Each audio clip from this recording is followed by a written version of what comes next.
Brownsville ISD making changes to their school menus. Channel 5's Stephanie Rosales is in Brownsville following this, and she joins us now with more on the reason why. Stephanie? I'm in front of Hannah High School on Price Road, which is a part of BISD, a district that has been impacted by a supply chain issue. And this has been going on for months. But this issue is a part of another big problem.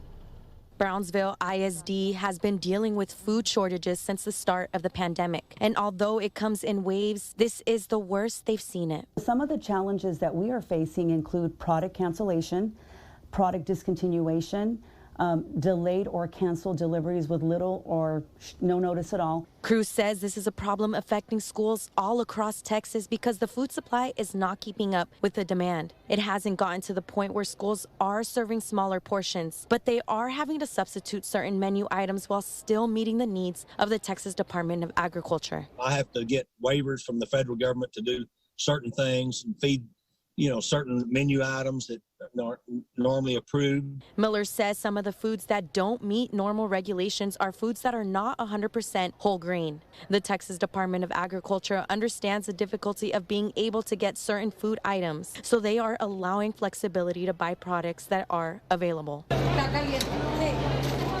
All schools a part of BISD, including Hannah High School, are having to replace some of their more popular menu items because the manufacturers they are working with, such as Jenny O and Tyson, are having supply chain issues. Another big reason is a shortage of truck drivers, which results in schools not getting their food on time. And while this leaves districts with little to no time to change their menu items available, they are working with vendors to make sure they still provide meals that are healthy and nutritious. It's worrisome to parents, of course, because many of them do depend on our school meals.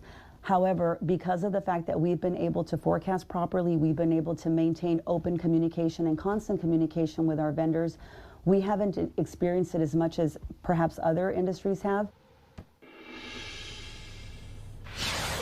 BISD is continuing to work with vendors to make sure they don't come across any additional food shortages which would affect their menu items. Live in Brownsville, Stephanie Rosales, Channel 5 News at 6.